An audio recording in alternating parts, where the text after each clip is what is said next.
So a lot of people have been asking if we are still homeschooling or if we at the end of the day took our daughter to school, and that is the reason why I'm doing this video.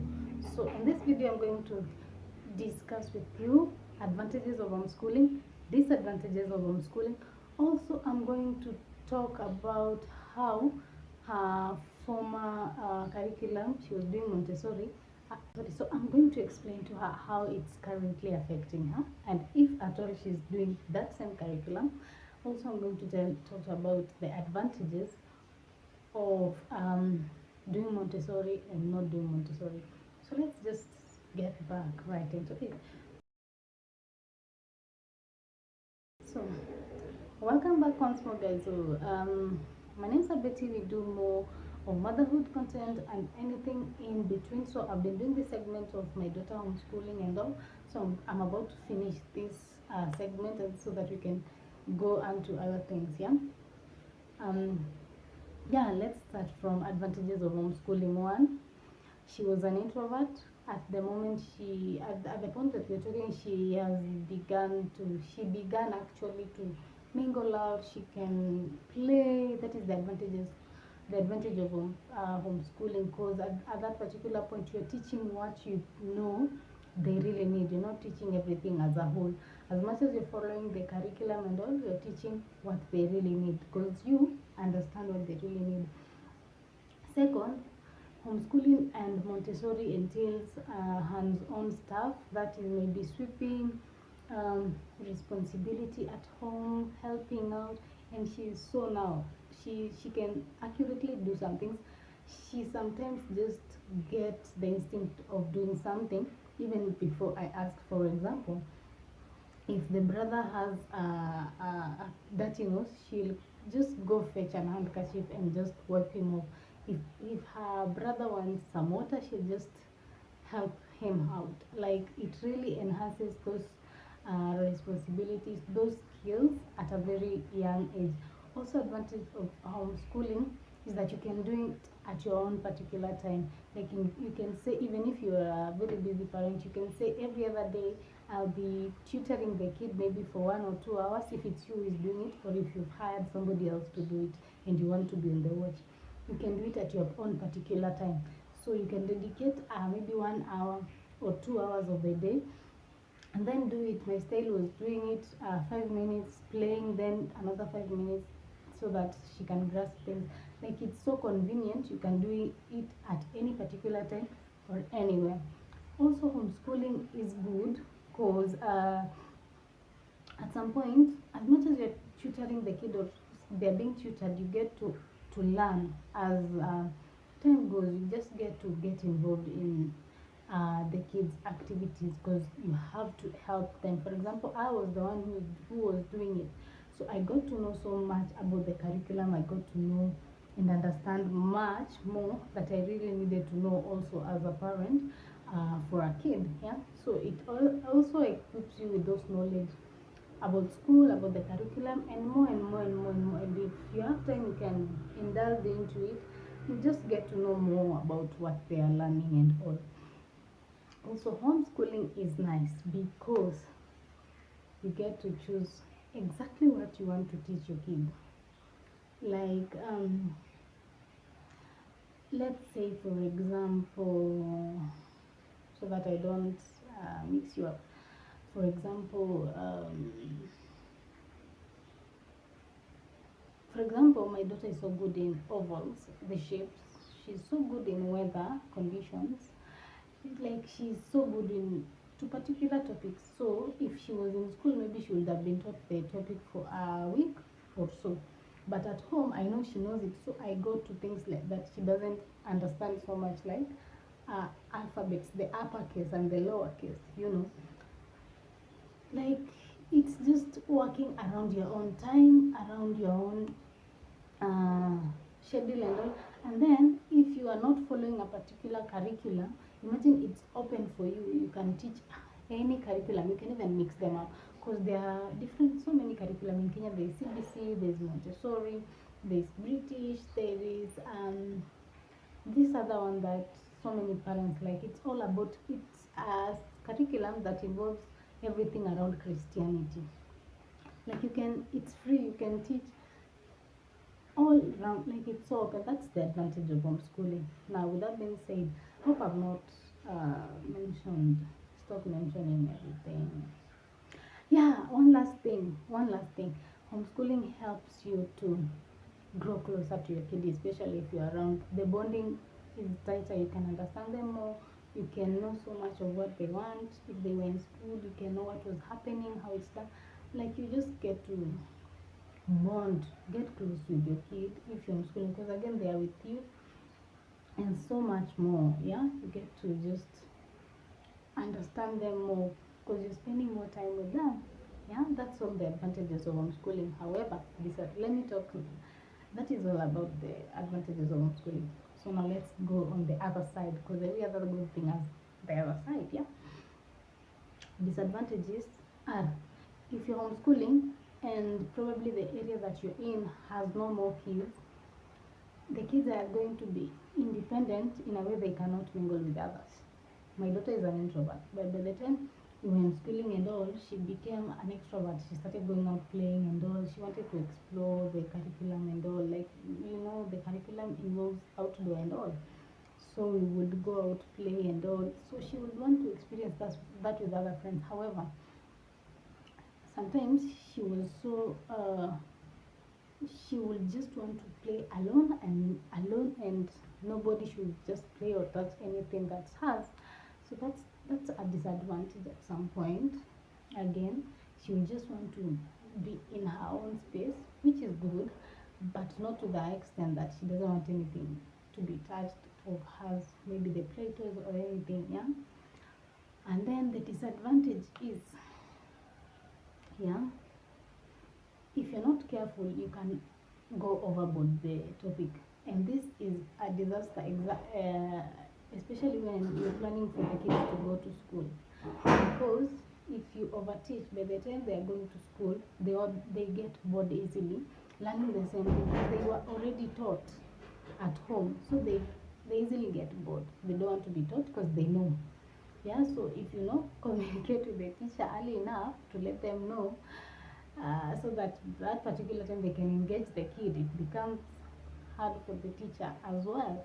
Yeah, that is a disadvantage. Another disadvantage that I experience is, when you're homeschooling, you have to buy a lot of books, a lot of toys, a lot of so much. Now, here comes the challenge. If you're buying all these equipments, what is your end game plan with these particular equipments? Because for the books, they can use the colors, but there are things, the teaching books, the whole curriculum, what are you going to do with it? So this is something that you really have to think about even before you decide you want to homeschool. Make sure you have a choice, you have an end game plan of everything, like figure everything out even before you start homeschooling. Another thing that I came to realize when we were homeschooling is, are you doing homeschooling forever? Or are you doing it for that particular moment? If it's forever, trust me, it's going to be really helpful.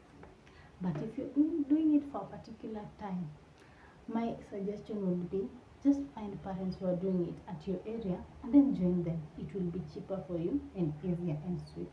But if you're doing it alone, meaning you're buying everything, one, it's going to be costly. Two, if you don't have an end game plan, just as I've said earlier, it's going to get crazy. For us, we have the advantage of, we have another kid, so probably he'll utilize the other equipment and all, and plus my daughter is still doing, like, using some of the equipments, but for some, it's crazy. Just have an end game plan of why you're doing homeschooling, and just have an end game plan it out very well, if you're doing it for long term or short term. Because if you're doing for short term, you might want to really research on what you really need that's going to end up being utilized well, and you might just want to find parents around your place that are doing homeschooling so that you join them. Trust me, it's going to be so cheaper, because equipment, time, teachers and all. Yeah, that is a disadvantage. And then another disadvantage that you're really facing is transitioning, especially if you're a parent that's going to later transition the kid to a school. Yeah, because you see, for us, we are doing it for a short time period, just the third term. If you're going to transition that kid, you better really make sure that you're going to take precaution of the transition. Yeah, I think I'm going to discuss on the ways to transition, because it gets crazy for them adapting back to the system, especially if it's a different system. Yeah, it really wears them off. It makes them feel so horrible. Yeah, it's going to take a toll on you, on the kid, but eventually they adapt. Yeah, but think of it, are you doing it a short term thing, a long term thing? No. If your end goal, think about your oh my god, end the goal. Are you going to transition? If you're going to transition, what are you doing to curb that space, because it gets crazy to transition? Those are disadvantages of homeschooling. Is there any other that I'm leaving out? I think no. Now that we've put that on the side, let me now talk to you about advantages of Montessori. One, it's learning around place. Two, the kids have the whole free time to just explore their ideas and do everything that they want, and they can. It's a very interesting curriculum. However, it's not so interesting if you're a parent who's doing it for a short term, or if you're a parent who's bound to change the curriculum, the school, and all. That's what happened to us. To cut the long story short, she was in a Montessori, and then we realized, let me give it, but don't take it badly, but let me just quote it. Montessori is a lazy curriculum, especially if you're in Kenya, and it's not a curriculum you're willing to explore from lower primary to upper. It's just crazy. Just know it's crazy. Why? This is the time that you're realizing that Montessori had put her daughter in a space where she was so comfortable learning through plays. So transitioning from learning through plays to learning in a very serious environment is crazy. Yeah, she feels like it's not interesting. She feels like she doesn't want to go to school because it's not interesting, because she's not given toys, because she's not given play-doh all the time. You see, Montessori is totally learning through plays. Like if it's number, it has to involve blocks, uh, play-doh, and all, like 24/7. If you've done your work, you're given play-doh. You've completed your work in class, the teacher will just tell you, go pick a toy and play with it. You know, it's so open, and then they have so much of free time and all. Now she's in a system whereby that play-doh, those toys are given at a particular point, and it's crazy on her. So if you are a parent trying to do Montessori and you later transition to a normal system, which I'm not going to mention, you have to think twice. Yeah, you really have to think twice before you do that. Again, if you're going to really choose Montessori, make sure that you're going to choose Montessori till they finish. Don't do it for a short period of time. No, do it all the way. And if you know you're not capable of doing it all the way, don't do it. Don't attempt to doing it. Yeah, it's going to get crazy on you and with the child and with the teacher popping up. Another thing that we realize about Montessori is that they say the curriculums are not so different, but they are. Trust me, they are. The things that she was being taught in school while doing Montessori and right now are totally different. Right now, she's adapting. She can write, she can do some things, but you see, in Montessori, it was totally almost coloring every day, doing the does and all. Yeah, but right now she can do so many things.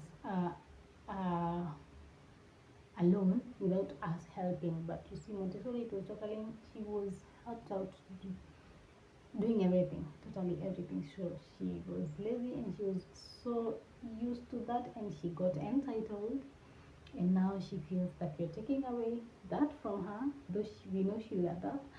So those are the things that you as a parent ought to think about before you begin to choose Montessori or any other curriculum, and then think of shifting. Just make sure the curriculum that you're choosing for your kid, that's the curriculum that you're going to stick with and that you're going to be comfortable. So do your due diligence when you're trying to choose a school for your school, especially if they are young ones. That is the stage that is so critical. Personally, I think when the kids are younger, that is the critical stage, because this is the stage that's going to mold them to transition to the next stage. So you ought to really do your due diligence. Make sure you research a lot on the curriculum, what it entails. Go through the book, go online, search about the curriculum, go through it from front page to the last page before you decide, okay, I want to settle with this particular curriculum. Because again, this curriculum, some of them mess them up.